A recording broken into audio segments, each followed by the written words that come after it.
Mi nombre es David Gallardo y les doy la bienvenida a una nueva entrega de Dossier Venezuela. Hoy vamos a estar conversando con el señor Agustín Barletti, que es escritor, editor, periodista, abogado constitucionalista y de derecho público. Él en los últimos años ha realizado una investigación exhaustiva de cómo funcionan las relaciones de China en cuanto a la economía y la política. Y en esta ocasión conversaremos de cómo Venezuela se ha integrado a estas relaciones y cómo la ha afectado desde la perspectiva del régimen de Nicolás Maduro. Señor Agustín, muy buenos días, ¿cómo se encuentra? Hola, ¿qué tal?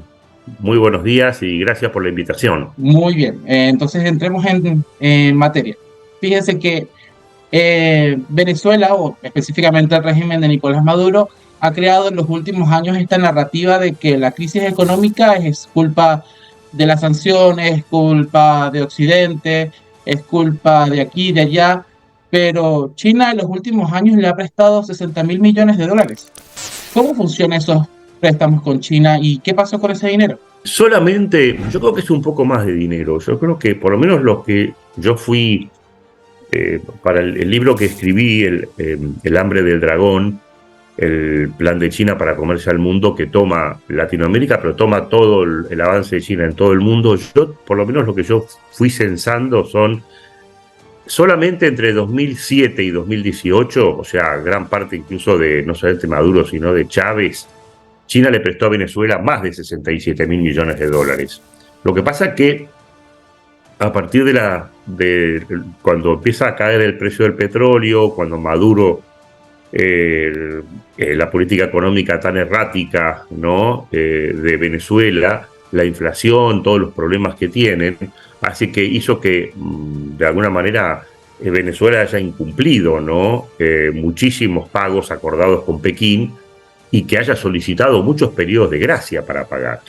Se calcula igual que hoy el endeudamiento que tiene Venezuela con la República Popular, porque claro, ni China ni Venezuela dan cifras oficiales, ¿no? Son dos gobiernos autocráticos que no tienen información pública, pero se calcula que el endeudamiento hoy oscila entre los 15 y los 20.000 millones de dólares, ¿no?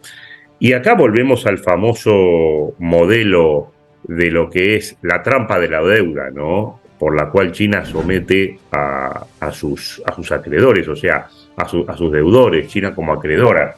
¿Por qué? Porque en el fondo China no está incómoda con que Venezuela le deba dinero, porque es la manera que tiene después para presionarlo y poder sacar ventajas de todo tipo, ¿no? Y puede influir directamente sobre Venezuela y puede utilizar como realmente utiliza a Venezuela como una puerta de entrada, ¿no? Porque así lo ha hecho, lo ha utilizado como una puerta de entrada para avanzar sobre los países del Caribe y sobre Sudamérica, ¿no? Sí, de hecho se ha convertido en una influencia, digamos, como una anfitriona a China en el continente de América Latina y parte, obviamente, de todo lo que es el Caribe.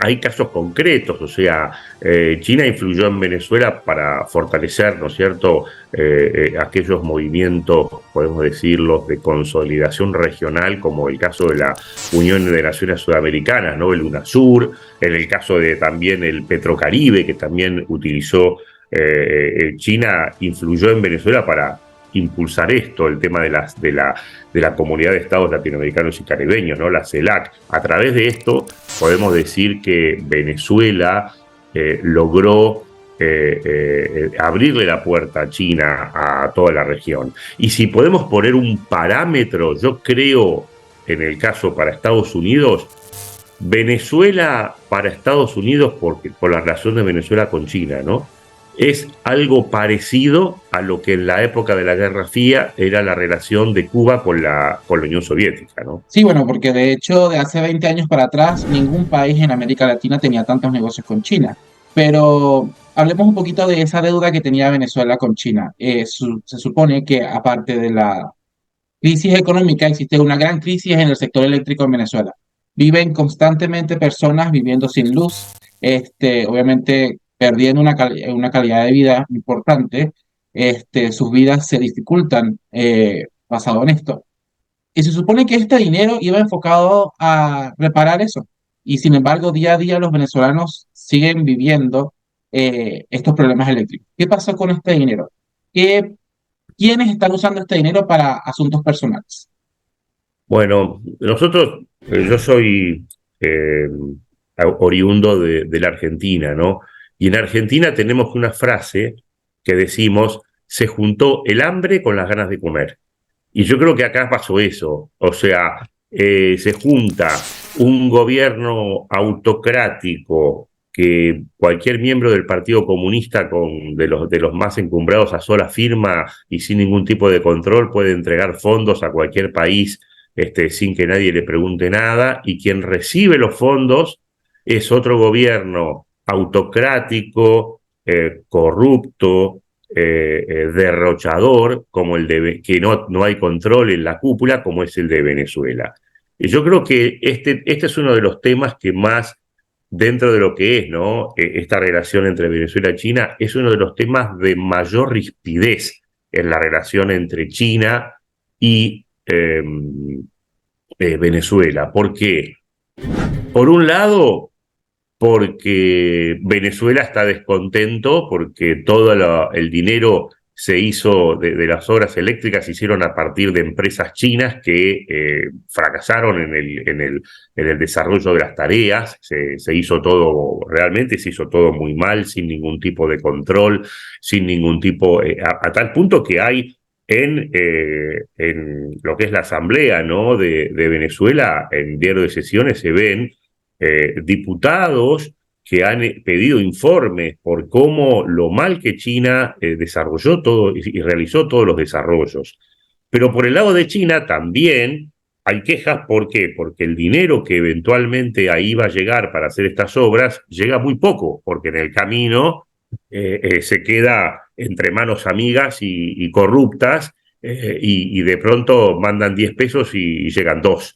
Entonces, en el medio la corrupción se chupa todo. Entonces, es una cuestión muy, muy compleja, pero en realidad quien termina perdiendo acá es el pueblo venezolano, ¿no es cierto? Que como tú bien dijiste, está con severos problemas y con problemas de calidad de vida por un sistema eléctrico que hoy por hoy deja mucho que desear.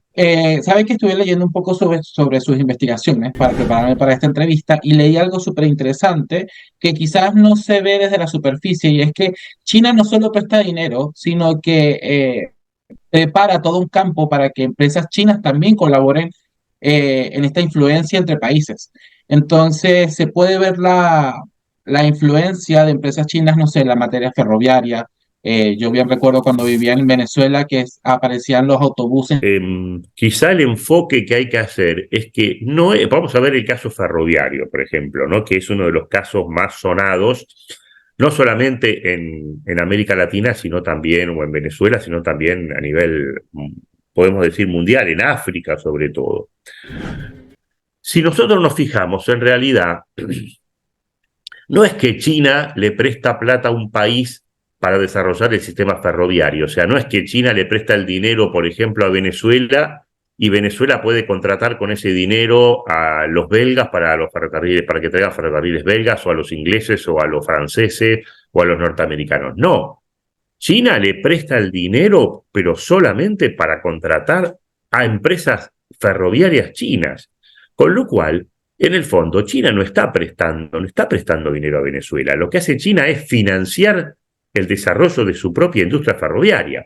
Porque entonces, cuando China presta el dinero y le compran a sus empresas, después el país queda agarrado con la empresa, con los repuestos, con el mantenimiento de los trenes, con la capacitación de los conductores, con el tema de la entrega de las vías. O sea, hay que verlo así, ¿no? Ahí también hay como una trampa dialéctica, pero que en el fondo es eso. China financia su propia industria.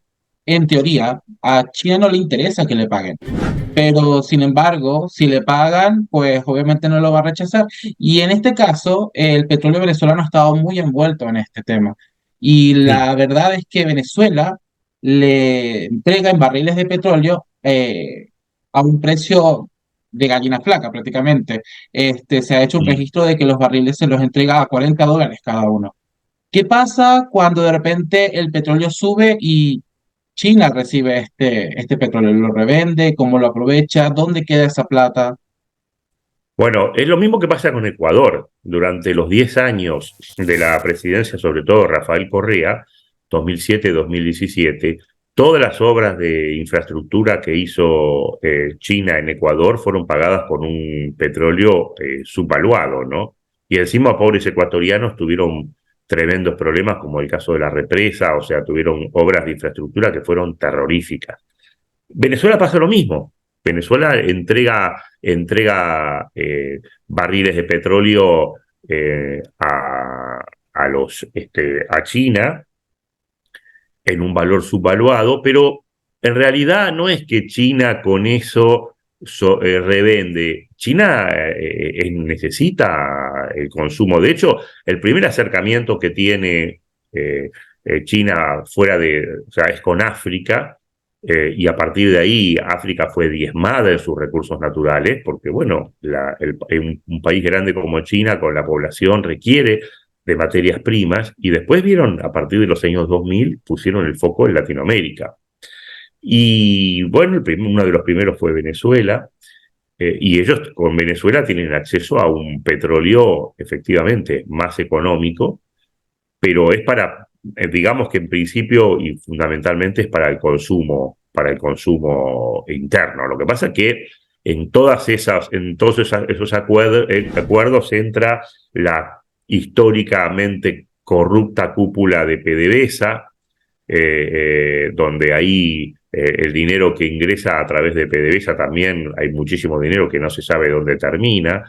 Y en el caso de después, China recibe el petróleo más barato, seguramente dentro del Partido Comunista hagan algún asiento contable y lo hagan ingresar a un precio más alto y alguien se quede con un vuelto, con alguna diferencia, pero para China termina siendo un negocio excelente, ¿no? Porque no solamente puede venderle productos y desarrollar infraestructura con sus empresas en Venezuela, sino que adquiere un petróleo a un valor mucho más barato, pero además influye en Venezuela para políticamente. O sea, por ejemplo, hoy por hoy, Pekín le dice a Caracas que hay que votar en Naciones Unidas. Eso es así. Entonces, es como decir, tengo un voto más. Y eso pasa con muchos países de África y de Latinoamérica, ¿no? Y de Centroamérica también. Claro, porque al final usa estos préstamos para tener influencia sobre la región. Y yo creo que ese es un tema súper importante porque recientemente hubo una votación en la que se estaban retomando algunos crímenes que estaban dándose lugar en China y muchos países en África votaban a favor de China finalmente. Y Latinoamérica también. Argentina, que es un país que saca pecho en todos los organismos internacionales sobre su política de derechos humanos y todo, se abstuvo. La mayoría de los países se abstuvieron o votaron a favor de China. Y esto tiene que ver por el peso de la billetera china, ¿no? Y otro tema también tiene que ver con el reconocimiento de la independencia de Taiwán. Eso también pasa lo mismo. O sea, en el medio de la pandemia, el comandante Ortega de Nicaragua recibe gratis, como un regalo de Pekín, 200.000 dosis de vacunas para el COVID, y oh casualidad, 48 horas después declara que Nicaragua deja de reconocer la independencia de Taiwán y reconoce una China única. El único país de toda Latinoamérica que se mantiene independiente de esto y que sigue reconociendo a Taiwán y que tiene embajador de Taiwán es Paraguay. Después todos los otros no. Entonces todo eso se nota, ¿no? En lo que decimos, el peso de la billetera china. Sabemos que el régimen de China no le importa mucho la opinión pública de su propio país, pero durante este tiempo que se ha hecho tantos préstamos y tantas relaciones bilaterales con Venezuela, se tuvo que haber hecho un despliegue de propaganda de que todo iba a ser un éxito y al final resultó todo un fracaso. ¿Cómo se ha ¿Cómo se mantiene esa relación entre China y Venezuela después de todo este despliegue igual de las noticias de los venezolanos que emigran, el éxodo migratorio, todos estos problemas que tiene? ¿Cómo están esas relaciones entre China y Venezuela actualmente? Actualmente se dan dos situaciones. Efectivamente, el deterioro de la situación de Venezuela, que incluso más, Venezuela frente al deterioro económico de alguna manera, porque tú puedes sacar en un congreso una ley que diga que a partir de mañana todos los días van a ser soleados con 23 grados de mínima y 25 de máxima, pero va a llover, hay una ley natural que va a llover. Y acá es lo mismo, Venezuela hay una ley natural que como estaba manejando las cosas de Venezuela iban a la catástrofe y tuvieron que ceder con la realidad. Por eso hoy, por ejemplo, en Venezuela el dólar es una manera que está circulando, las criptomonedas. O sea, Venezuela tuvo que entender que hay algunos elementos del capitalismo que sin los cuales es imposible sobrevivir. Entonces, por un lado, Venezuela tiene este tema que es ir viendo que hay algunas cosas del capitalismo que no eran tan malas como se decían. Por otro lado, el deterioro, y por el lado de China, también China está pasando una situación económica muy compleja. Hoy China tiene una tasa de natalidad negativa, la propia autocracia del gobierno chino hace que los grandes empresas ya no quieran vivir en ese sistema de control que tiene China y se están yendo de China, están trasladando sus empresas a otros lugares, por ejemplo, como Taiwán, como la India. Están generándose problemas muy serios a nivel de viviendas, de préstamos para viviendas que no se están pagando, están quebrando empresas muy importantes de China. Entonces tampoco es que China hoy tiene una posibilidad de andar regalando como Papá Noel el dinero. Entonces, entre esa situación y la situación de China, hoy China podemos decir que está frenando muchos de los pagos y de los fondos que pensaba Venezuela que iba a recibir. Y hay un tema que es clave y que muestra realmente que hoy las relaciones entre China y Venezuela no están pasando por su mejor momento, y es que China no invitó a Venezuela a formar parte de los BRICS, ¿no es cierto? Eso también es un tema que nos tiene que dar para pensar, ¿no? Invitó a Argentina a formar parte de los BRICS y no le invitó a Venezuela. Entonces, quiere decir que ahí hay algunos cortocircuitos, pero vuelvo a repetir, estamos hablando de dos gobiernos autocráticos con una información sesgada, con medios públicos que transgiversan todo, con lo cual es muy difícil que podamos saber realmente hasta dónde llega esto, ¿no? Pero que hay algún cortocircuito, no hay dudas. Una pregunta que yo creo que es muy importante para los venezolanos y las personas que van a ver esta entrevista es, ¿a China realmente le importa que Nicolás Maduro sea ilegítimo en su gobierno y si realmente le interesa que pague? ¿O pesa más la influencia que puede tener en la región? A China no solamente no tiene problema con que Maduro sea un presidente, un usurpador del cargo o presidente ilegítimo, sino que está más cómodo con esa situación. De hecho, si nosotros hacemos un repaso de los últimos 2, 3 años, prácticamente los últimos golpes de Estado que se han dado en Asia, que se han dado en África y que han recibido el repudio de la comunidad internacional, fue justo ese momento donde China se metió con los dictadores que acababan de llegar al poder y les dio dinero para sostenerlos. ¿Por qué? Porque a China le conviene mucho más tratar con un gobierno dictatorial como puede ser el de Maduro, que a sola firma resuelve. Porque en realidad, si tuviésemos que pensar en un gobierno democrático, hay muchas cosas que de alguna manera pasarían por revisiones y no serían aprobadas. O lo que tiene un sistema democrático es que al existir la alternancia del poder, puede pasar lo que pasó en Argentina. En Argentina ganó Javier Milei, que es un hombre que dijo que él ya dijo no se va a sentar a hablar con un dictador como Xi Jinping, rechazó la invitación a formar parte de los BRICS, no está empezando a hablar, aunque sea anteayer la canciller de Argentina, Mondino, tuvo una charla informal con la gente de la representación de Taiwán en Buenos Aires, con lo cual eso le puso los pelos de punta a los chinos. Entonces, con Maduro, mientras Maduro esté ahí en el poder, está mucho más cómodo. Y con cualquier dictador está mucho más cómodo. Y con respecto a lo otro, no, a China no le interesa que le devuelvan el dinero. Y ahí es la gran diferencia que podemos hacer entre, puede ser los préstamos chinos y los préstamos del Fondo Monetario Internacional. Yo hago a veces, qué sé yo, a veces es lindo hacer como algún ejemplo, ¿no? Aunque sea un poco burdo, porque como para entenderlo me parece que es más llano, más. Yo digo que esto es como una familia que de golpe, no sé, tiene un ingreso de $1.000 mensuales, pero gasta 2.000. Y si quiere seguir haciendo ese gasto, va a tener que pedir prestado. Entonces va a un banco. El banco es un lugar que está instalado, va a hablar con un gerente, va a firmar papeles, va a saber cuál es la tasa de interés que va a tener. El gerente del banco seguramente le diga, ¿vos estás seguro que te vas a endeudar? Mirá, ¿por qué no bajás los gastos? Y le da consejos, ¿por qué no dejás de ir a comer afuera, vender el auto, tratar de bajar los gastos? Pero bueno, pero le presta dinero. Y si eventualmente no paga el préstamo, el banco va a mandar las cosas a la justicia y esto va a tramitar el cobro va a tramitar a través de la justicia, donde el deudor va a tener todos sus derechos reconocidos, donde se va a poder defender. Esto es el Fondo Monetario. Pero cuando el Fondo Monetario ya no presta más dinero y el hombre este que gana 1.000 quiere seguir viviendo con 2.000, va el prestamista de la esquina.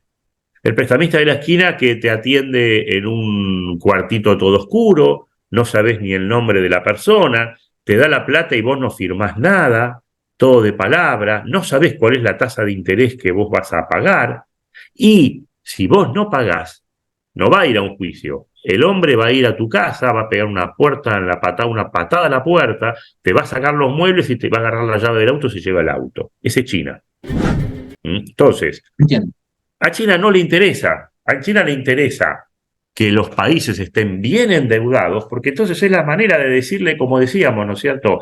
No podés reconocer la independencia de Taiwán, tenés que votar a favor mío cuando vengan las condenas por violación a derechos humanos o cualquier otra cosa que yo necesite, tenés que comprar todas las cosas mías, te tengo que vender todas las cosas mías, y bueno, y eso es lo que está pasando.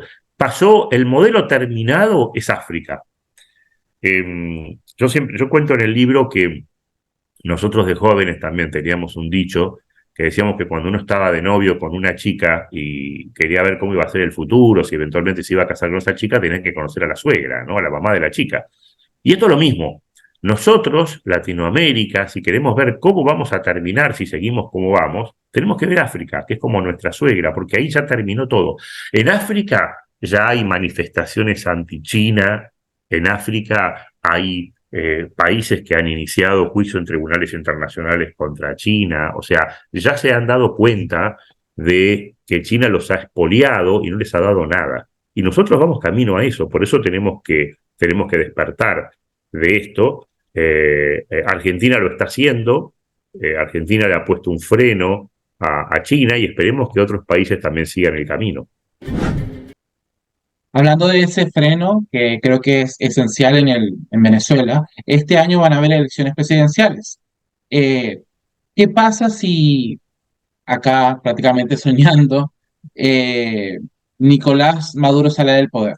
¿Cómo sería el comportamiento de China al respecto? ¿Venezuela estaría obligada igual a pagar?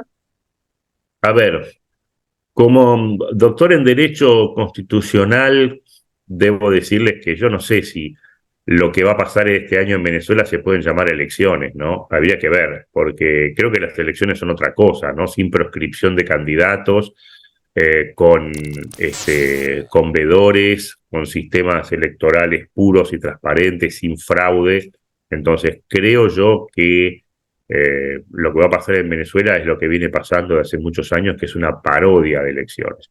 Pero supongamos que la ola sea tan fuerte, tan fuerte, tan fuerte que ni con fraude lo pueden parar y que gane la oposición. Bueno, Primero dependerá la postura. Podría darse algo muy parecido a lo que se dio en Argentina, ¿no es cierto? Que pasamos de un gobierno como el gobierno de Alberto Fernández, más los anteriores de Cristina Kirchner, e incluso de alguna manera el mismo de Macri, que tampoco fue un gobierno muy lejos de China, muy alejado de China, donde China hizo lo que quiso. O sea, China en Argentina tiene una base espacial que nadie sabe qué hace, pero desde ahí está espiando a los satélites de todo el mundo que pasan por el hemisferio sur. Nosotros hemos resignado soberanía ahí. Nosotros, Argentina, para saber lo que pasa adentro de esa base espacial que está en Neuquén, tenemos que pedirle permiso a China por escrito con 2 meses de anticipación y nos dejan estar 50 minutos ahí adentro, nada más.